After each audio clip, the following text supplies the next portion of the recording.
हाँ तो बच्चों, आज हम लोग विद्युत धारा चैप्टर के दीर्घ उत्तरीय प्रश्न को हल कर। ओके बच्चों, तो यहाँ पे 1 नंबर क्वेश्चन क्या कह रही है दीर्घ की कि ओम के नियम को सत्यापित करना है ना। तो सबसे पहले ओम के नियम क्या है और इसे कैसे सत्यापित किया जाता है। तो सबसे पहले हम बता दें आपको कि जॉर्ज साइमन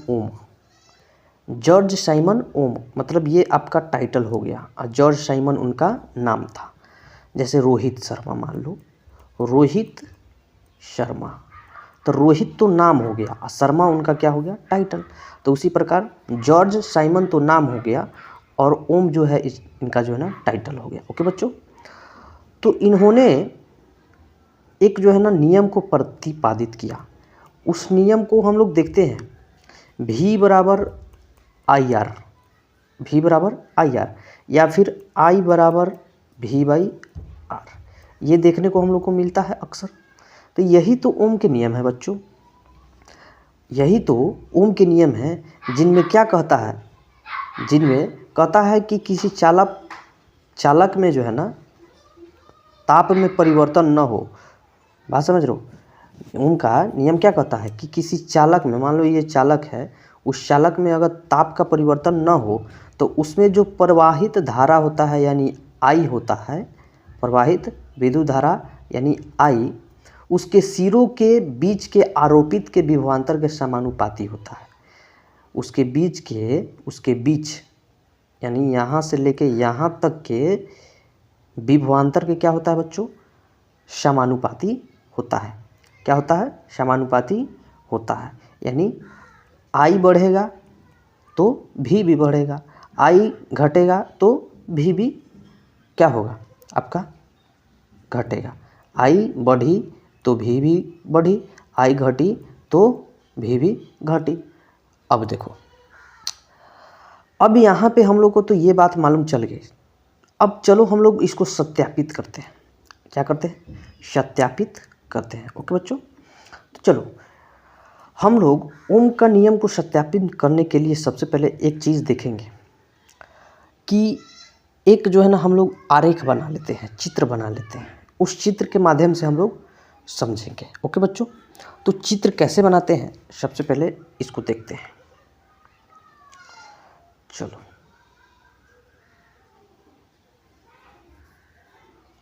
आपको ये चित्र आपको इस तरह से बनाना होगा जिसमें आपको ओम का नियम का सत्यापन हो जाए। सबसे पहले आपको यहाँ पे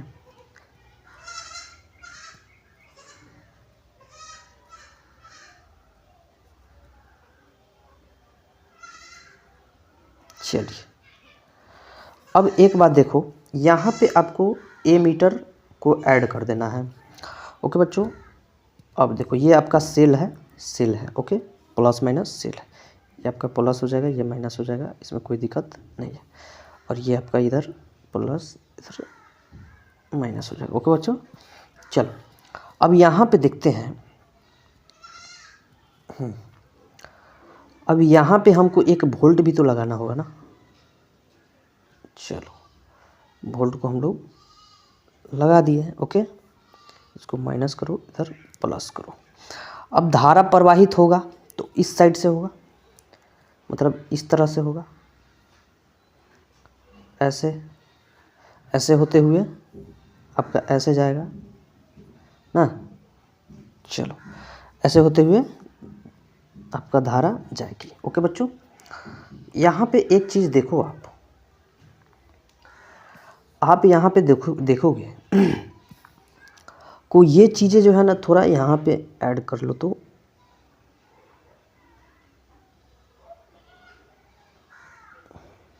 चलो इसको ऐड कर लेते हैं हम लोग। ये प्लस माइनस नहीं समझिएगा, ये प्लस माइनस नहीं है। ओके, चलो बच्चों, अब यहाँ पे समझने वाली बात क्या है, समझने वाली मेन बात जो है आपका क्या है, इसको देखते हैं। इसको P मान लो, Q मान लो, इसको S मान लो, कोई दिक्कत नहीं है। यहाँ तक बनाने का लूर आपको आ जाना चाहिए ये, ठीक। अब देखो बच्चों, एक चीज़ आपको यहाँ पे देखने को मिलेगा क्या कि यहाँ पे A भी है और यहाँ पे भी है और यहाँ पे एस भी है और यहाँ पी है और यहाँ क्यू है। ठीक, अब इसको हम लोग डाटा में ले चलते हैं। ठीक, अब इसको डाटा में ले चलते हैं। आप याद रखिएगा ए भी पी क्यू एस, इतना बात याद आपको रखना है। बात समझ रहे हो? अब देखो जो जो चीज़ हम बनाए हैं आपको यहाँ पे भी बना के हम दिखाते चलेंगे ताकि आपको बुझाएगा कौन चीज़ क्या है। देखो सबसे पहले हम लोग एक शुष्क सेल लिए हैं, शुरुआती में जो है शुष्क सेल लिए हैं यहाँ पे ऐसे।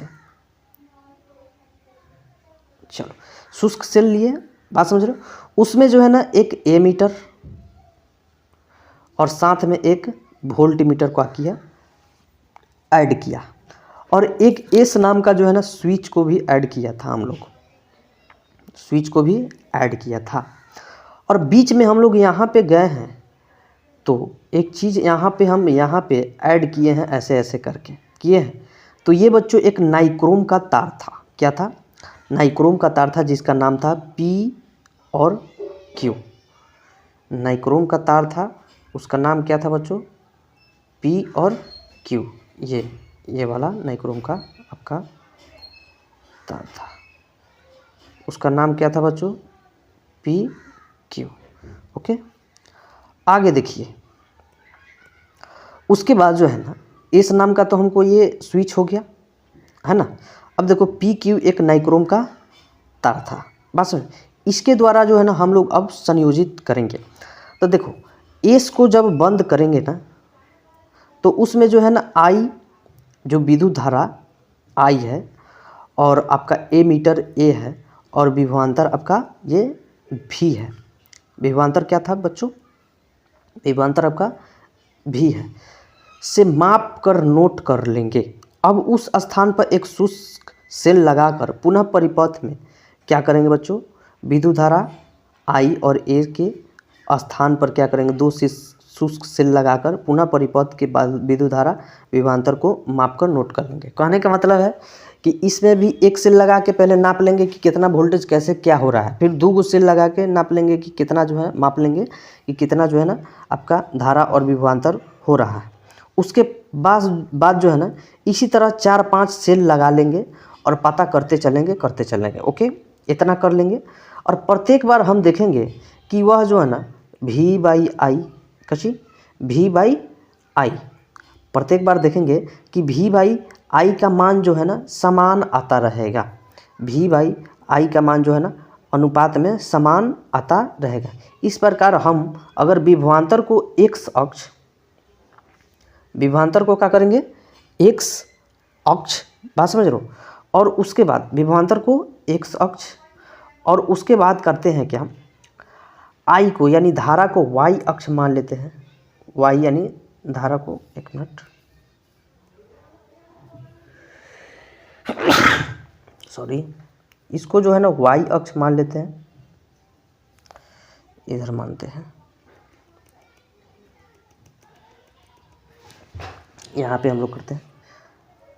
चलो v को x मान लिए हम लोग, ठीक, और i को जो है ना हम लोग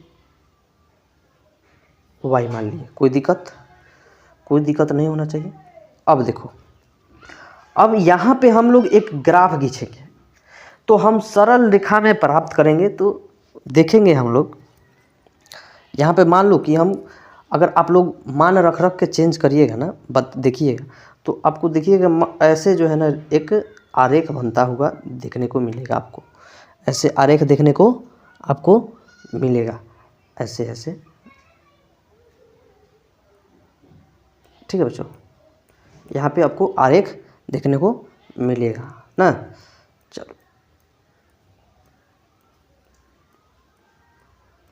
इस तरह से आपको देखने को मिलेगा। मान लो कि यहाँ पे हम 0.1 कर देंगे, 0.2 कर देंगे, 0.3 कर देंगे, 0.4 कर देंगे, है ना।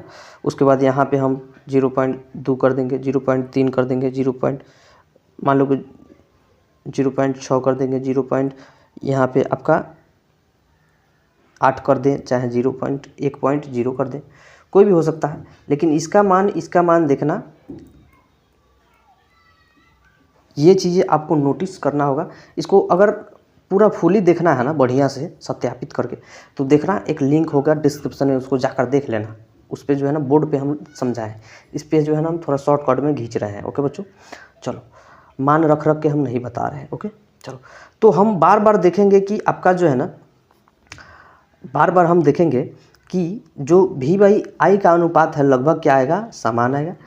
इसी प्रकार हम अगर विभवांतर को एक अक्ष के विद्युत धारा I/Y अक्ष के मान रखकर एक ग्राफ खींचेंगे तो सरल रेखा में क्या होगा, प्राप्त होगा। मतलब ऐसे जो पता है ना, एक सरल रेखा में क्या होगा, प्राप्त होगा।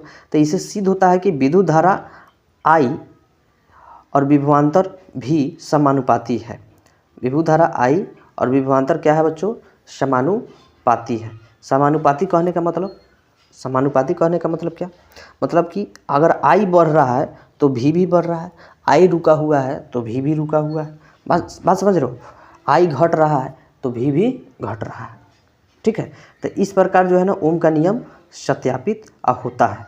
अब ओम का नियम तो यही कहता है, ओम का नियम यही कहता है, यही ना कह रहा है, विद्युत धारा उसके सिरों के बीच के आरोपित विभवांतर के समानुपाती होती है। किसके, I बराबर V के, यानी ऐसे कह सकते हो, ऐसे कह सकते हो I बराबर V/R, यानी ये बढ़ेगा तो ये भी बढ़ेगा, ये घटेगा तो ये भी घटेगा। बात समझ रहे हो, यही नियम कहता है। तो अगर यही हम देखा जाए V को निकालना तो V बराबर IR, V बराबर IR। चलो ये आपका जो है ना सत्यापित हो गया। आगे देखते हैं बच्चों 2 नंबर क्वेश्चन, किसी चालक तार के प्रतिरोध, किसी चालक तार के प्रतिरोध किन किन बातों पर निर्भर करती है, व्यवस्थित करें। तो देखो पहला तो तार की लंबाई पर निर्भर करता है कि किसी तार के प्रतिरोध लंबाई समानुपाती होता है, यानी तार की लंबाई जितनी अधिक होगा प्रतिरोध भी उतना ही अधिक होगा। तार की लंबाई जितना अधिक होगा प्रतिरोध भी क्या होगा बच्चों, उतना ही अधिक होगा, माने उतना ही जो है धीरे धीरे करंट पास करेगा। अगर मोटा रहेगा तार की मोटाई तो प्रतिरोध कम होगा, याद रखना। अब देखो यहाँ पे अगला तार की मोटाई, तो यानी अगर तार की मोटाई यानी क्या है, तो ये वाला बात कह रहा है, इसके जो अंदर का होल है ना यही आपका अनुप्रस्थ है, यानी इसकी मोटाई कहते हैं। तो देखो इसका मोटाई सीधे व्युत्क्रमानुपाती होता है। बात समझ रहे हो, अगर मोटाई ज़्यादा होगा तो क्या होगा बच्चों, मोटाई अगर ज़्यादा होगा तो समझ जाना कि प्रतिरोध उतना ही कम होगा। यानी मोटाई अगर ज़्यादा होता है, ये मोटाई अनुप्रस्थ काट ज़्यादा होता है तो प्रतिरोध कम होगा, और तार जितना पतला होगा प्रतिरोध उतना अधिक होगा। बात समझ में आ रहा है। चलो चालक के पदार्थ पर, माने पदार्थ कैसा बना है, किस चीज़ का है, उस पर भी निर्भर करता है। बात समझ रहे हो, चालक के तार पर भी निर्भर करता है। कोई चीज़ें जो है ना देखने को मिलता है आदमी के अनुसार भी कोई चीज़ें चलता है ना। जैसे मान ली कि यहाँ मोदी जी है PM, और यहाँ जो है ना नीतीश चाचा है CM, तो बोलो इसमें सबसे ज़्यादा प्रभाव किसका होगा, तो प्रभाव इसका होगा, यानी मोदी जी का प्रभाव है सब देश पर। ठीक है, प्रभाव तो इसका भी है लेकिन प्रभाव सबसे ज़्यादा किनका होगा, मोदी जी। तो वही बात यहाँ पे है कि अगर हम कह दे कि लोहा का तार है और यहाँ चांदी का तार है, तो सबसे ज़्यादा प्रभावित कौन होगा, ये होगा। इसमें जो है करंट जल्दी फ्लो करेगा उसके अपेक्षा। अब देखो चालक के पदार्थ पर, अगर अलग अलग पदार्थ के कई अनुसार उसका प्रतिरोध भी अलग होता है, माने लोहा में अलग होगा, चांदी में अलग होगा, एल्युमिनियम में अलग होगा, सिलिकॉन में अलग होगा। अब देखो चालक के ताप पर, अगर ताप बढ़ेगा ना तो चालक का प्रतिरोध भी क्या होता है, बढ़ता है। ताप बढ़ने से चालक का प्रतिरोध क्या होता है बच्चों, बढ़ता है। ताप अगर बढ़ेगा तो चालक का प्रतिरोध क्या होगा, बढ़ेगा। और जब प्रतिरोध क्या होगा, बढ़ेगा, तो क्या होता है, करंट कम पास करता है, करंट कम पास करता है। ओके चलो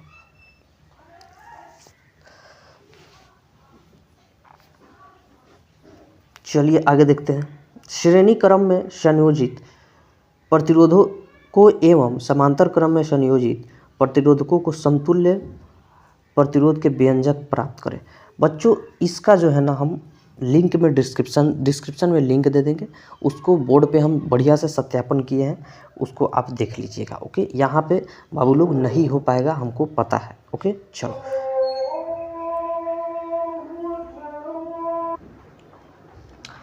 अगर यदि आपको मतलब फेयर करना है तो आप यहाँ पर भी जो है ना स्क्रीनशॉट मार के फेयर कर सकते हैं और समझ सकते हैं, इसमें कोई दिक्कत नहीं है। ओके बच्चों, अगर चाहते कि नहीं हमको इसको जो है ना बढ़िया से समझना है, फेयर भी करना है, खुद से समझ के और अपने से ही बना ले, तो आपको डिस्क्रिप्शन में लिंक होगा, उस पर जाके क्लिक कीजिए और बढ़िया से आप हल कर लीजिए। एक और क्वेश्चन आपको जो है ना डिस्क्रिप्शन में ही मिल जाएगा, उसको भी जाके आपको देख लीजिए। बात समझ रहे हो ना। इसका भी जो है व्यंजक प्राप्त करना है तो व्यंजक कम से कम 10-15 मिनट का बनेगा समझाते समझाते, तो आप लोग जाकर उस पर देख लीजिए। इस पर संभव नहीं है इसलिए मैं बता रहा हूँ, और ये ना समझिएगा कि सर नहीं बता रहे हैं, ऐसा कोई बात नहीं है। ओके बच्चों, इसका मैं सॉल्यूशन कर चुका हूँ, पहले से सॉल्यूशन कर चुका हूँ, और इसमें करूँगा तो लंबा हो जाएगा, और दूसरा बात जो है ना इसमें उतना खास नहीं कर पाऊँगा जैसे वहाँ पे किया हूँ। ओके बच्चों, चलो आगे देखो। बल्ब का सचित्र जो है ना वर्णन करना है, मतलब इसमें चित्र भी बनाना है। तो चित्र बनाना है तो चित्र आप देख सकते हो ऐसे, थोड़ा सा हम छोटा में बनाते हैं इस तरह से। सबसे पहले देखो, इसमें उतना खास नहीं बनेगा जितना चाहिए।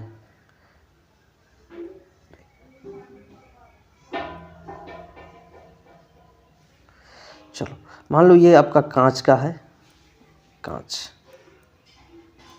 ओके बच्चों, अब देखो जो बीच में जो आपका घुमावदार जो चीज़ है ना, बीच में क्या है बच्चों, एक घुमावदार चीज़ देखने को मिल रहा है, उसको कहते हैं फिलामेंट। उसको क्या कहते हैं बच्चों, फिलामेंट। तो फिलामेंट लिखो, फिलामेंट। अब फिलामेंट जो होता है ना बच्चों, वो बना कशिश का होता है, तो वो देखने को मिलता है अक्सर हम लोग देखते हैं टंगस्टन। टंगस्टन एक क्या है बच्चों, धातु है। टंगस्टन क्या है, एक मतलब कहे तो धातु है। उस टंगस्टन का क्या होता है, ये बना होता है। बात समझ रहे हो। कौन, तो फिलामेंट। तो याद रखना टंगस्टन, टंगस्टन का कौन बना होता है, फिलामेंट बना होता है, जो घुमावदार करके होता है। अब देखना यहाँ पे जो हम दिए हैं ये बूंदा बूंदा करके, ये आपका स्पर्शक होता है। क्या होता है बच्चों, स्पर्शक। स्पर्शक, स्पर्शक, स्पर्शक होता है, माने स्पर्श करने वाला। यहीं से जो है ना आपका क्या होता है, दोनों सटता है तो आपका क्या होता है, करंट उधर जाता है। ओके बच्चों, चलो ये तो हो गया आपका। तो सचित्र वर्णन करने का चित्र हम लोग बनाइए दिए, तो उसी को तो लिख देना है ना, उसी को समझा के लिख देना है। उसमें जो है एक क्या होता है, गैस भी होता है, अक्रिय गैस भी डाला जाता है, जैसे हीलियम का डालो चाहे आर्गन का डालो, कोई भी डाल सकते हो। चलो नाइट्रोजन भी डालो, कोई डालो, कोई दिक्कत नहीं है। चलो तो यहाँ पे देखो, एक बल्ब को प्रकाश देने के लिए विद्युत युक्ति है, जिसमें पतले से ऐंठी हुई एक टंगस्टन की कुंडली होती है, बताए हैं, जिसे हम लोग क्या कहते हैं, फिलामेंट कहते हैं। टंगस्टन फिलामेंट के लिए इसलिए बनाया जाता है क्योंकि उसका गलनांक जो है ना अत्यधिक उच्च होता है, यानी 3400 जो है ना डिग्री सेल्सियस, 3400 जो है ना डिग्री सेल्सियस उसका गलनांक होता है। ओके बच्चों, उसके बाद फिलामेंट जो है ना मोटे आधारी धातु का जो है ना, धातु के दो स्पर्शकों से जो है ना स्टैंडों से जुड़ा होता है। कौन धातु के, आधारी तारों से। ऐसे जो बताए हैं ना, ये वाला जो तार है ना, ये स्पर्शक से क्या होता है, जुड़ा होता है। ये तो आपका फिलामेंट हो गया, टंगस्टन का है। अब देखो बल्ब के अंदर जो है ना निम्न दाब पर हीलियम और आर्गन जैसे गैसों का मिश्रण प्रायः भरी जाती है। बात समझ रहे हो। और चित्र तो आपको बता ही दिए हैं, उस चित्र को लगा दीजिएगा, आपका काम क्लियर हो जाएगा। अब देखो यहाँ पे क्या कह रहा है, विद्युत फ्यूज का जो है ना एक चित्र बनाने को कह रहा है। बात समझ रहे हो। तो विद्युत फ्यूज का चित्र बनाने को कह रहा है, तो देखो सबसे पहले विद्युत फ्यूज को देखें तो आप लोग पहले के ज़माने में जब बिजली आती थी तो इस तरह से हम लोग को फ्यूज देखने को मिलता था। इसमें तार क्या होता था, जुड़ा होता था। इसको क्या करते हैं हम लोग, बोर्ड में चिपका देते थे। और ये जो तार होता था ना, बहुत जो है ना क्या होता था, पतला होता था। क्या होता था, ये तार जो है क्या होता था, पतला होता है। और वह जो है ना तार खासकर देखा जाए तो मिश्र धातु का बना होता था, जैसे मान लो कि जस्ता, टीन, बात समझ रहे हो, या फिर शीशा, ये सब का जो है ना क्या होता था, मिश्रण होता था। अब जैसे जो है अधिक करंट इसमें जो है ना पैदा होती थी, फट दिन जो है ये तार टूट जाता था। बट टूटने के पश्चात क्या होता था, इसमें का जो सप्लाई है ना, इसमें का सप्लाई क्या होता था, सप्लाई बंद हो जाता था। अब सप्लाई क्या होगा, बंद हो जाएगा तो क्या होगा, सप्लाई बंद होगा तो करंट जाएगा नहीं। तो इस प्रकार जो है ना हमारा सारे उपकरण क्या होता है, सारे उपकरण क्या होता है बच्चों, सारे उपकरण हम लोग का बच जाता है, सारे उपकरण बच जाता है। बात समझ लो ना। हाँ, तो ये चीज़ें हम लोग को होती है। लेकिन अब जो है ना क्या देखने को मिल रहा है, अब जो है शीशा को देखने को मिल रहा है। मतलब एक प्लास्टिक टाइप के शीशा के जैसा होता है, ठीक है, उसको हम लोग ऐड कर देते हैं, है ना। चलो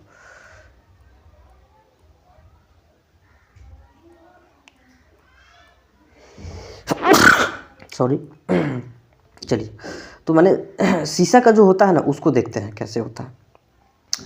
तो मान लो कि एक थर्मामीटर की तरह देखना, सब शीशा का जैसा होता है, उसको लगाया जाता है और इसमें जो है ना तार रहता है, उसका गलनांक क्या होता है, कम होता है। गलनांक क्या होता है बच्चों, कम होता है। और वो जो है ना थोड़ा भी करंट ज़्यादा होगा, हाई वोल्टेज होगा, वह क्या हो जाएगा, वो तरवे जो है ना गल जाएगा। और मिश्र धातु का बना होता है, खासकर जस्ता और आपका ये टीन यानी एसन, और आपका जो है शीशा यानी आपका पीबी, लेड जिसको बोलते हैं। ओके बच्चों, पीबी, ये तो इस चीज़ को मिश्रण से बना होता है कौन, फ्यूज। तो फ्यूज एक क्या है, सुरक्षा प्रदान करने वाला युक्ति है, जो हमको जो है ना पूरी सामग्री को जो है ना धनकने से, जलने से बचाती है। कौन, ये फ्यूज आपका। ओके बच्चों, घर में अगर शॉर्ट सर्किट लगे, आग लगे, ये सब चीज़ें जो है ना देखने को आपको बचाती है। ओके बच्चों, तो मिलते हैं हम लोग नेक्स्ट वीडियो में। आप लोग इसको जो है ना बच्चों में शेयर ज़्यादा से ज़्यादा कर दीजिए, सपोर्ट आपका रहेगा तो हमको भी जो है ना वीडियो बनाने में एक मोटिवेशन मिलेगा। ओके बच्चों, बस इतना ही चाहिए आपको। फ्री का जो है चीज़ है, आपको फ्री में जो है ना हर चीज़ें अवेलेबल कराता हूँ, तो आप भी फ्री में जो है ना शेयर कर दीजिए, कोनो पैसा थोड़ी लग रहा है आपको, नहीं। चलो बच्चों, आप लोग का जो है ना एक सपोर्ट हमारे लिए जो है ना 100 मोटिवेशन का जो है ना काम करेगा। ओके बच्चों, बस आप इतना ही जो है ना सोच के आप शेयर कर दीजिए और लोगों को जो है ना, बच्चों को बताइए कि हाँ एक चैनल है टॉपर बोर्ड ऑनलाइन क्लासेस, जो धीरज सर पढ़ाते हैं। वहाँ पे हर सब्जेक्ट का पढ़ाई होता है, लेकिन खासकर साइंस और एसएसटी आपको वहाँ पे देखने को मिलेगा, क्योंकि ऑफलाइन में जो है साइंस एसएसटी उतना खास नहीं पढ़ाया जाता। तो शेयर करो बच्चों को। ओके बच्चों, मिलते हैं नेक्स्ट वीडियो में, तब तक के लिए धन्यवाद। जय हिंद, वंदे मातरम।